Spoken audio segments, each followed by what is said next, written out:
Okay, so I chose to do I guess, create a case study. It's a topic that kind of I worry about a lot of times with the church that I'm involved with, as far as and as well as the one that I grew up in, more so the one I grew up in because it's a country church. Um, Jim has just been hired as a pastor at this church in a small town where everybody knows everybody else's business, everybody knows what's going on, and he's only been there a couple months. Not too long after he gets there, he kind of changes up the worship style to attract a larger audience. Um, they see exponential growth almost immediately as they try to reach a different crowd and attract new members. A couple of family members that have actually asked about membership and joined the church.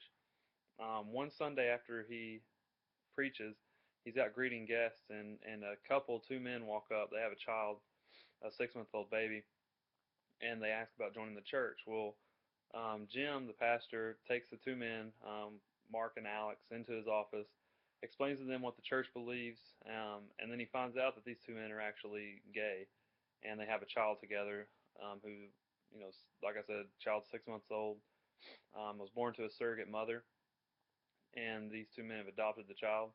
Um,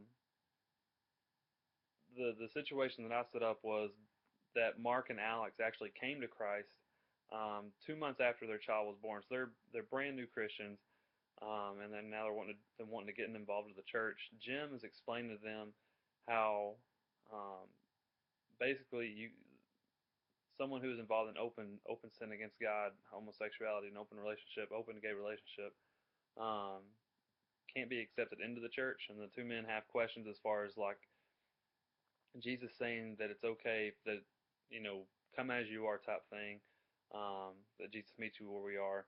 And while that might be true, Jim's trying to explain to them that that is the case. They can come to Christ without having to worry about who they are, changing who they are.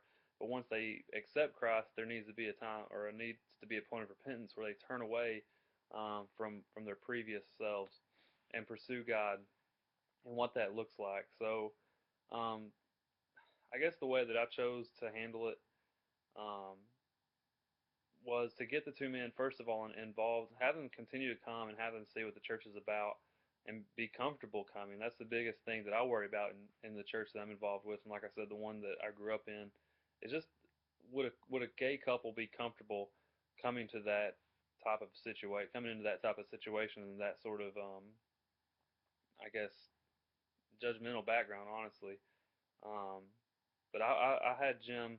He he encouraged the gay couple to continue coming to church and worshiping with them.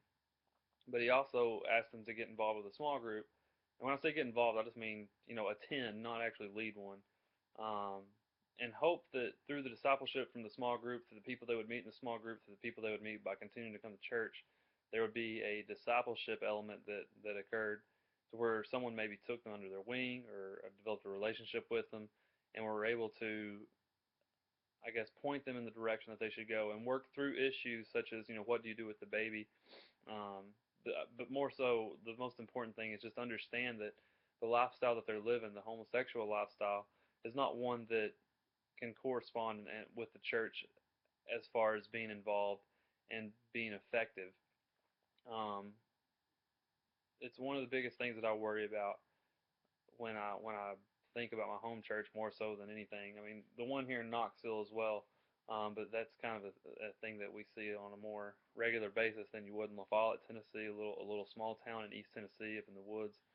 And I mean, I just worry when I go home, I see or I hear people talk about things that are going on in the news or whatever with the homosexual community, and I just worry like, man, if someone who came from that background, even who may not be gay now, but who has come from that background, they would be so uncomfortable in this situation. So I think it's important, and I even put in my case study like Jim and the church as a whole needs to communicate grace and love to this couple while also communicating truth, and hopefully they see that while yes, you can come as you are to Christ, and He'll accept you as you are.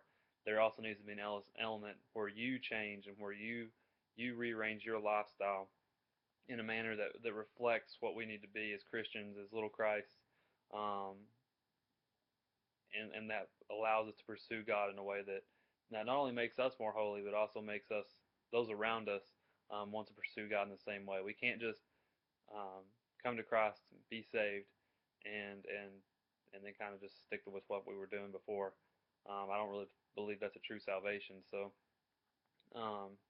like I said, Jim, the preacher, he just encouraged the couple to continue worshiping with them, continue to come and fellowship with the congregation, but also trying to implement some sort of discipleship means, like I said, with a small group or a Bible study class or what have you, um, that allowed these two men to have the opportunity to see exactly how they need to work on repenting and work towards pursuing Christ in a way that is not involved in it, not involves them with the homosexual lifestyle.